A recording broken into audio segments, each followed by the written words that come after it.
নমস্কাৰ, মোৰ নাম শ্ৰী জনতা কাৰদম। মোৰ ঘৰ গহপুৰ।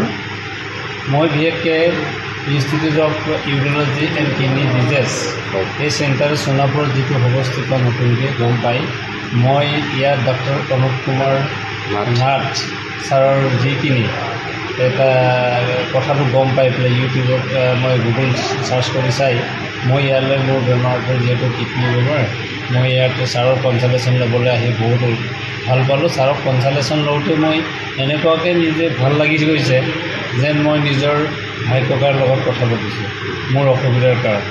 মই তেনেকুৱা এটা অনুভৱ হয়। আজি মই যিখন ইয়াত পৰিৱেশ পৰিস্থিতি ধুনীয়া সুন্দৰভাৱে দিছে আৰু মোৰ জন্মৰ পৰাই মোৰ 45 ইয়াৰ্ছমান হৈছে। আজিৰ তাৰিখলৈকে এনেকুৱা এটা অনুষ্ঠানত মই দেখা নাই।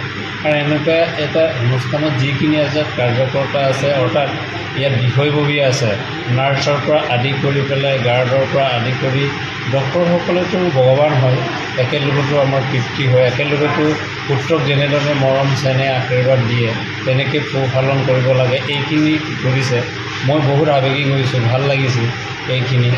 মই আৰু এইটো জীৱনত মই মোৰ যেতিয়ালৈকে থাকোঁ মই তেতিয়ালৈকে এই অনুষ্ঠানটি পাহৰি যাম বুলি মই নিজকে আশা কৰা নাই আৰু মই নাভাবোঁ। গতিকে সকলো ৰাইজকে, সকলো ৰোগীসকলক যে কিডনি ষ্ট'ন যিটো হয়, বিশেষকৈ আমিও বহুতবাৰ বেলেগত চাইছোঁ, কিন্তু ইয়াত অহাৰ লগে লগে গম পাইছোঁ কিডনি ষ্ট'ন মানে কি, এই বিষয়বস্তুটো ইয়াত গম পোৱা গৈছে। আৰু খাদ্যৰ কাৰণে যিহেতু কেনেকৈ খালে কি হয়, কেনেকৈ ভাল ইন ডিটেইলছটো যিটো এটা ডিচিপ্লিন এণ্ড বায়'ডাটাবিলাক ঠিক কৰি পেলাই যিটো অনুপৰ ছাৰে যিটো ব্যৱস্থাপনা কৰি দিছে আৰু ইয়াত নাৰ্ছৰ পৰা আদি কৰি কাৰ্যকৰ্তাৰ পৰা আৰু ডিচিপ্লিন জেগাটো যিটো স্বচ্ছ, যিটো ইয়াৰ যিটো এটা গোটেই বাউণ্ডেৰী এৰিয়াটোৰ যিটো প্ৰকৃতিক সৌন্দৰ্য, ইয়াতকৈ আৰু ভাল জেগা মই জীৱনত লাইফত দেখিম।